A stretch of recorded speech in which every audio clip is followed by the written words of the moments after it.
আজকে আমি আপনাদেরকে দেখাবো আমার কিভাবে লইট্টা শাকগুলা কি ভুল করছি। তো আমার ভিডিওটা সম্পূর্ণ দেখবেন, তো এটাতে বোঝা যাবে কি ভুল করছি আমি।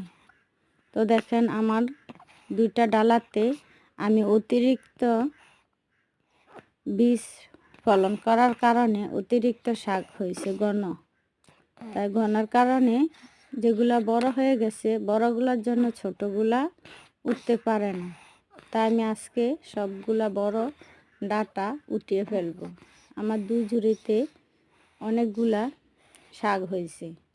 দেখেন ওই যে নিচের মধ্যে অনেক ডাটা গাছ, তাই আমি নিচের গুলাকে যাতে ক্ষতি না হয় একটা একটা করে তুলছি। তো দেখেন দুইটার মধ্যে অনেকগুলা মাশাআল্লাহ করে চারা হয়েছে, এই দেখেন। তারপরও টের মধ্যে ছোট চারা অনেক প্রচুর। তো সেগুলো যেন ভালোভাবে